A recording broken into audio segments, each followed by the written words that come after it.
Bonjour à tout le monde. Aujourd'hui on est avec Zachary Benamassi, co-entraîneur de la DHR. Bonjour Zach. Bonjour. Donc on excuse Martial, tu vas parler aussi un peu en son nom, il travaille, il ne peut pas être là aujourd'hui.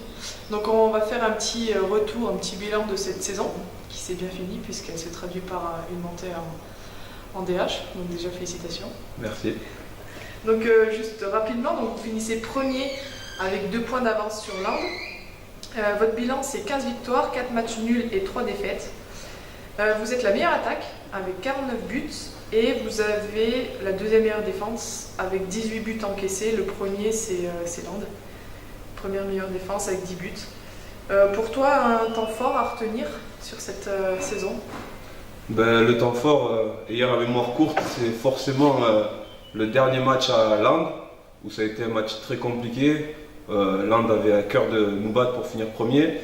Et ça a été un très gros match de leur part. Et on a réussi à faire le dos rond une grande partie du match et à résister à ce défi physique et tactique. Oui, tout s'est joué sur cette dernière journée. Il y a eu peut-être un petit moment de flottement dans la saison où quand on regarde le calendrier, on voit qu'il y a un match nul le premier match, puis après que des victoires, puis 2 défaites d'affilée face à 2 équipes cantaliennes. Comment tu vois ces 2 défaites? Est-ce que tu peux les expliquer ou c'était juste une mauvaise passe? Ouais, à croire que le Cantal nous a pas réussi cette saison, enfin je dirais que sur les matchs allés. Après, moi je vais peut-être l'expliquer que c'était la fin des matchs allés, qu'il y avait peut-être un peu de fatigue et qu'on restait sur pas mal de bons matchs. Donc on s'est peut-être un peu endormi. Et voilà, après ça a été une période un peu difficile qui a duré 2 matchs. Mais on s'est bien repris le match d'après contre l'Inde. Et heureusement d'ailleurs, c'est le dernier match avant les vacances qu'on a gagné ce match-là pour pouvoir mieux se préparer pour la suite. D'accord. Si tu devais en retenir un, quel serait un point positif de l'année? Le point positif de l'année pour moi, ça sera le fait qu'on a quand même utilisé 36 joueurs cette année dans le groupe DHR. Autant de joueurs redescendants de la CFA que des 19 et notre groupe réserve. Donc je trouve que ça fait pas mal. Et j'ai beaucoup aimé l'état d'esprit de chaque joueur qui est redescendu dans le groupe. J'ai aimé l'état d'esprit de mon propre groupe et des jeunes qui sont montés avec nous. C'était très intéressant, c'était très varié. Il y a eu tout, il y a eu des moments difficiles comme ces 2 matchs, mais on n'a jamais lâché, on a toujours été costaud malgré les périodes difficiles qu'on a eues cette saison. Du coup, par rapport à ce que tu disais, donc vous êtes une équipe 2, il y a forcément des aléas par rapport à ça, vous êtes dépendant du groupe de la CFA. Comment avec Martial vous avez géré ça au quotidien, les montées, les descentes Oui, forcément on a dû toujours s'adapter par rapport aux descentes. Après, cette année c'était très intéressant, c'était ma première année en coaching, mais j'ai beaucoup travaillé avec le coach de la CFA, Roland, et Flo, l'entraîneur des 19. On a vraiment travaillé tous dans la même direction. Je pense qu'on a essayé de trouver un fonctionnement adapté et ça n'a jamais été difficile pour nous de former une équipe cette saison. Voilà, donc je trouve qu'on a toujours eu des équipes compétitives et comme je vous le disais, tout le monde a tenu son rôle, donc ça a fait que ça a été assez facile. Voilà. Voilà. D'accord, ok. Et du coup, pour revenir à un point négatif de la saison, si tu avais à en retenir un? Le point négatif, je dirais,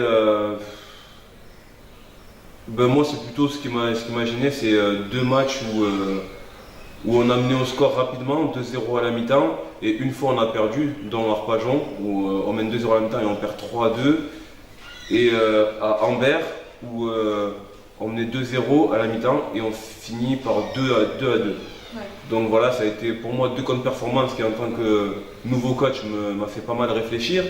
Et voilà, c'est vraiment des scénarios où j'aimerais travailler, savoir comment on fait pour pas que notre équipe s'endorme quand on est bien dans le match, quoi. D'accord, et pour éviter ça, d'accord. Est-ce que tu aurais une anecdote à nous raconter sur cette saison, un truc un peu plus léger, ça peut être sur le terrain, hors du terrain? Une anecdote que les joueurs ont retenu, c'était au match à Aurillac, encore les Cantaliens. On va là-bas, on perd 3-0. Le problème, c'est que Lolo Mash et d'autres joueurs ont prévu un gros casse-croûte sur le retour. Ouais. Et c'est vrai que moi, un casse-croûte en perdant 3-0, j'ai fait la gueule tout le long. Je suis pas descendu de la voiture, donc maintenant, aujourd'hui, il me chante, mais c'est vrai que c'était. Avec du recul, c'est marrant, mais sur le coup, ça me faisait pas trop rire. Ça t'avait coupé l'appétit. Ouais, plus que ça, même. Bon.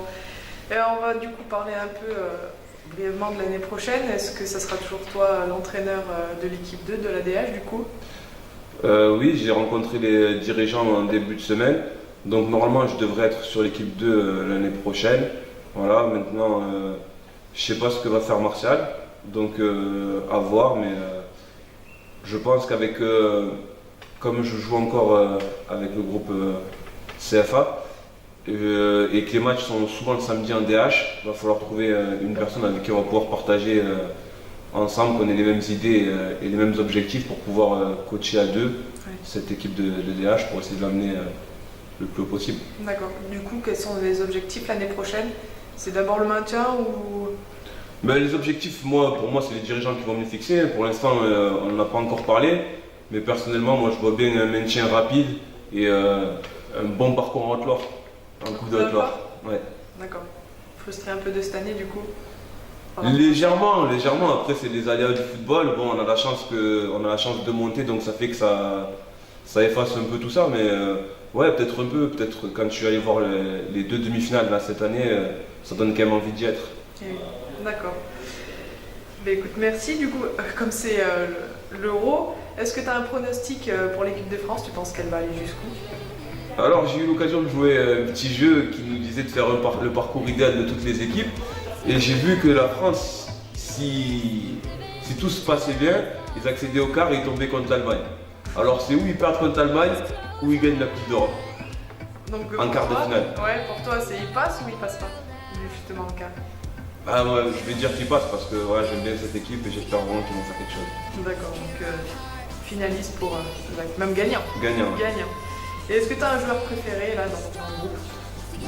Non, j'ai pas de joueur préféré, mais je trouve qu'ils ont vraiment une équipe qui est très très plaisante et j'ai vraiment hâte d'être à ce soir pour voir ça parce que c'est une équipe qui donne envie de les voir jouer. Ok, mais écoute, merci beaucoup Zach et encore félicitations pour cette belle saison. Merci à toi.